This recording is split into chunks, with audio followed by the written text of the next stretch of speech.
सुप्रभात बच्चों, मैं आपकी हिंदी की अध्यापिका आपके सामने फिर से उपस्थित हूँ एक नई कक्षा के साथ। पिछली कक्षा में हमने समय का सदुपयोग करना सीखा था एक कविता के जरिए। आज हम सीखते हैं एक नई कहानी से एक नई सीख। तो अगले हमारे पाठ का नाम है पाठ 15 गर्वीला मयूर। इस पाठ के बारे में इसका परिचय लेने के लिए चलिए हम पाठ को शुरू करते हैं इसके परिचय के साथ। तो पाठ का परिचय है। इस पाठ में बताया गया है कि हमें घमंड नहीं करना चाहिए। घमंड अपमान और विनाश का कारण होता है।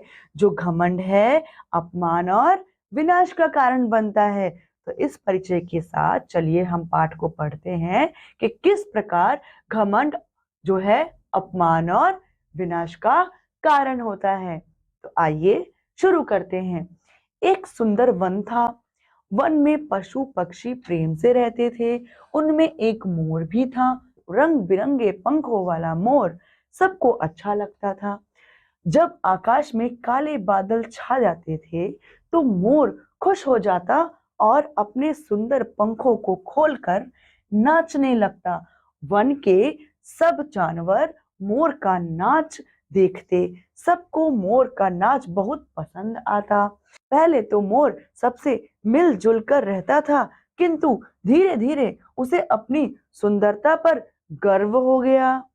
वह रोज नदी किनारे जाकर पानी में अपनी परछाई देखता और खुश होता। वह मन ही मन कहता, जरा मेरे रंग बिरंगे पंखों को तो देखो, सचमुच मैं दुनिया का सबसे सुंदर पक्षी हूँ। अर्थात क्या था, एक सुंदर से जंगल में, एक सुंदर सा वन में, एक सुंदर से वन में बहुत सारे पशु पक्षी मिलजुल कर प्यार से रहते थे और उनमें था एक मोर भी।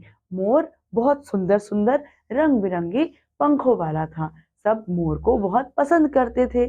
जब बारिश होती, जब शाम होती, जब मोर खुश होता तो मोर अपने सारे पंखों को खोल करके सुंदर सा नाच करना शुरू कर देता, जिससे सभी जानवर जंगल के बहुत खुश होते और मोर को नाचता हुआ देख करके बहुत ज्यादा उसको पसंद करते।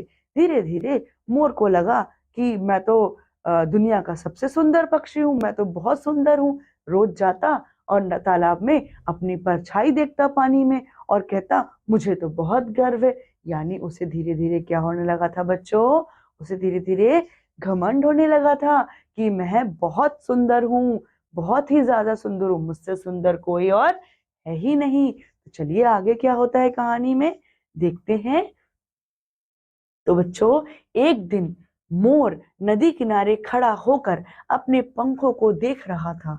मोर को वहां एक सारस दिखाई दिया। मोर ने उसे देखकर मुंह फेर लिया। अब क्या हुआ बच्चों, वहां पर वो जब नदी में अपनी परछाई देख रहा था तो वहां क्या दिखा उसे, एक सारस दिखा। सारस कैसा रंग का होता है बच्चों? हाँ, सारस सफेद रंग का होता है। तो उसने जब सारस को देखा तो उसने क्या किया, सारस को देख करके अपना मुंह एक तरफ मोड़ लिया। फिर क्या होता है बच्चों, फिर सारस ने कहा, मोर भाई कैसे हो? मोर ने कहा, मैं तुम जैसे पक्षी से बात नहीं करना चाहता। जरा देखो तो तुम्हारे पंख कितने सादे और फीके हैं। ऐसा किसने कहा?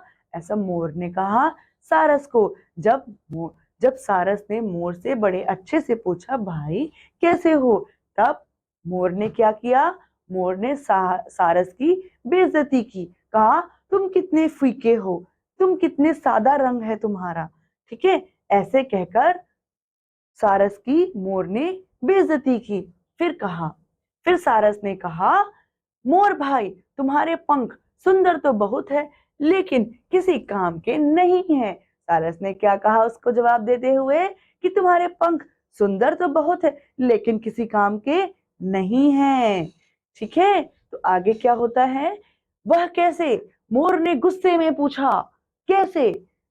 सारस ने जवाब दिया, तुम अपने पंखों से उड़ तो नहीं सकते, मैं अपने पंखों से बहुत ऊपर तक उड़ सकता हूँ।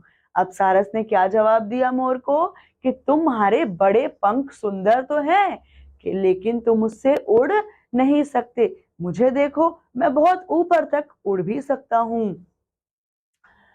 और दूर दूर तक जा सकता हूँ। इतना कहकर सारस ने उड़ान भरी और आसमान की ऊंचाई तक उड़ चला। मोर का घमंड चूर चूर हो गया। अब ऐसा कहते ही सारस ने क्या किया, मोर को जवाब दे करके ऊंची उड़ान भरी और आकाश में ऊंचे तक उड़ने लगा। और इस प्रकार जो मोर था, जिसे अपने सुंदरता पर बहुत घमंड था, उसका घमंड चूर चूर हो गया। तो बच्चों, आइए देखते हैं यह पाठ हमें क्या सिखाता है। इस पाठ से हमें यह शिक्षा मिलती है कि जीवन में कभी भी अहंकार नहीं करना चाहिए। तो बच्चों, क्या सीखा हमने इस पाठ से? इस पाठ से हमने यह सीखा कि हमें किसी भी चीज का घमंड अपने जीवन में कभी भी नहीं करना चाहिए। चाहे हम पढ़ाई में अच्छे हों, चाहे हम दिखने में अच्छे हों, चाहे हम बहुत सारी चीजें हमारे पास हो, चाहे हम कुछ भी हमारे पास अच्छा हो, उस अच्छाई का हमें घमंड नहीं करना चाहिए। हमें सबकी इज्जत करना चाहिए, सबका सम्मान करना चाहिए। केवल खुद को ही घमंड में नहीं उठाना चाहिए, क्योंकि घमंड सदैव चूर चूर होकर ही टूटता है, जैसे कि मोर का टूटा। ठीक है बच्चों, तो इसी शिक्षा के साथ आज की कक्षा को हम यहीं विराम देते हैं और अब मैं आपसे मिलती हूँ अगली कक्षा में। तब तक के लिए पढ़ते रहिए। बाय।